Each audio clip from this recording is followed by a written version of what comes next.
us. It's a great pleasure to be attending the EAAP, and even more special to be participating of a section organized by the Animal Physiology Commission. So my talk today has to do with beef cattle, and then how the liver could be an important organ to be looked after for the sake of identifying feed deficiency of the animals.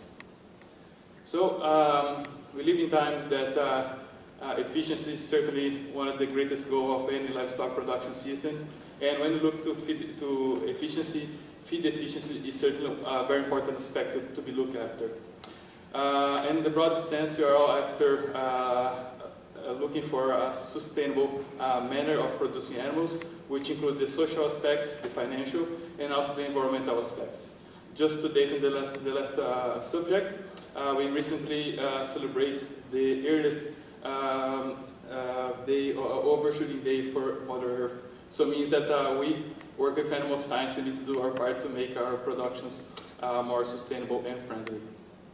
So there's quite a few ways of dealing with feed deficiency. I have been working for quite a few years with the concept of residual feed intake, and I do like it. And the main reason for enjoying this definition of feed deficiency is that I find that it's a very simple way of identifying a certain black box of variation that you cannot explain by production, by growth, by size of the animal. So that's what's represented in this diagram. So for a certain amount of feed that's absorbed by the animal, a portion will be used for growth, and another portion will be used for maintenance requirements. So the animals that are better in using more energy and nutrients towards performance, they are considered more efficient, and then they are called low RFI, because RFI is given by a difference between feed intake observed minus predicted. So normally they have a negative value. And why will you be looking at the liver? As somebody just said, liver is a very small portion of the body of the animal. It's only 1.25% of the body weight of a cow. But it accounts for up to 1/4 of all the oxygen that the animal consumes. So there's a lot going on in terms of metabolism, that is a small chunk of the body that deserves a lot of attention. And in this particular study, we choose to deal with the liver in a few different perspectives. We start with the simplest and easiest, that's to weight the liver of the animals, and also do chemical composition. And then we move for something a bit more sophisticated to do quantification of oxygen uptake in the organ, to check levels of T3 that's quite associated to the functioning of the organ. And also at organelle level, we decide to look after the concentrations and activity of the citrate synthase, which is a very important enzyme in the PCA cycle, so it's quite linked to the production of ATP. So our hypothesis behind this study was that the metabolic plasticity of the liver across a plethora of biological workloads is also evidenced according to the variation of the feed utilization. So we know that liver function can vary in many different ways, and you are expecting that the variation in terms of feed efficiency can also be captured by the techniques that you are employing in this case. So the objectives was just determine the relationships of all those measurements with feed efficiency in young bulls.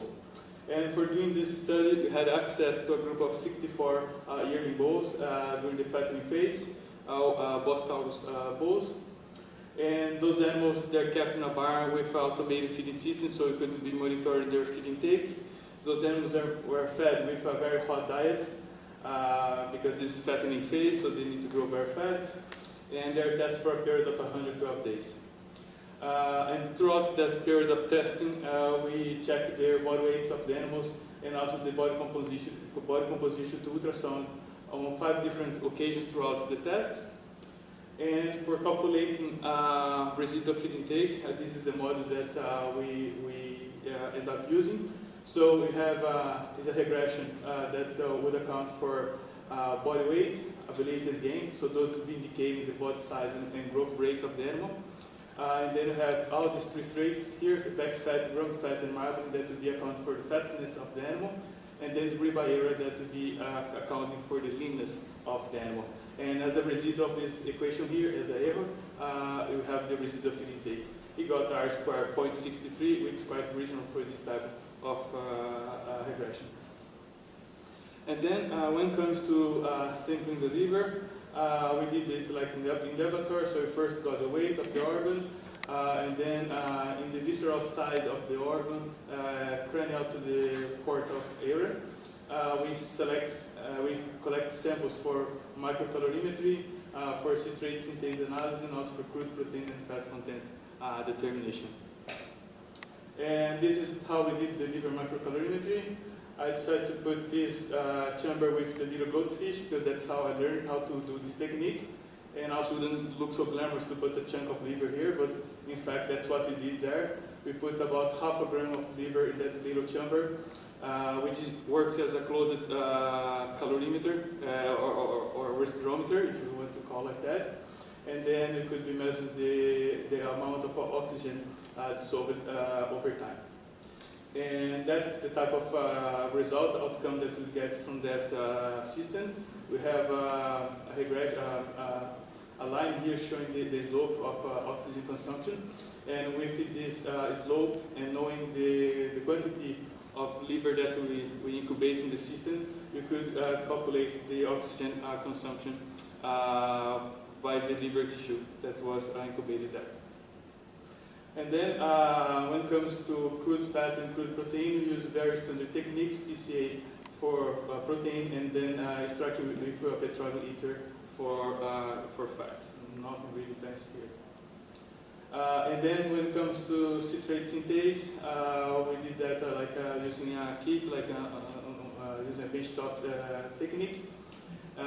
We start by homogenizing the tissue and then including like a cell lysis reagent and a protease inhibitor and a few other elements. And then with that, we did like all the procedures and up determining the citrate synthase activity in terms of gram of tissue, whole liver, or protein content. And then when it comes to total T3, we collect the blood during insemination, so it means that you're getting venous and arterial blood there. And then we did a T3 using radioimmunoassay. And then the stats for this is quite simple, could be more elaborate, but we took a easy step at this stage. As we calculate our R5 from our animals, it has a normal distribution. So then we classify our animals as the 50% most and 50% least efficient. And then with that categorical analysis, we first ensure that data were normal, and then we run a model where we include the R5 class, the breed of the animal, and also the age. And with that, we got the D-square means that I report in the results. So we start with performance data. It's interesting to see that there was no difference in body weight or gain, so no difference in terms of size of the animal, rate of gain, no difference in any of the ultrasound traits, so that's great. So this is showing us that if there are any difference here, they're not related to the composition of the body of the animal or to the size of the animal, but really the difference appear here when it comes to dry matter intake and residual feed intake. So we observe that the higher R5 or the least efficient animals, they have a higher consumption of dry matter intake a day. And when it comes to residual feed intake, the difference observed between efficient and inefficient here is equivalent of 300 kilograms of feedstuff less than that an efficient animal would be consuming in relation to an inefficient animal over the 112 days on a fed basis. So it's quite the amount of feed that is happening there, the difference just by the sake of animal being more or less efficient than others. And then when it comes to weight and chemical analysis, we didn't find any difference for liver weight, either as just the weight of the organ or expressed as a proportion of the body weight of the animal. And we also didn't find any difference when it comes to fat and protein content in the organ. So those analyses couldn't distinguish efficient to inefficient animal. When it comes to micro-calorimetry, we observed that the oxygen consumption per gram of tissue in the high R5 animals was increasing in relation to the low R5 animals. And there is a trend when you look to the oxygen consumed by the whole liver for this particular determination here. And this data is indicating us that increased feed efficiency is associated to a lower oxygen uptake by the liver. And then when it comes to citrate synthase activity, we found quite consistently, regardless how we express this information, that the animals with more efficiency, they had higher levels of that enzyme in their liver cells.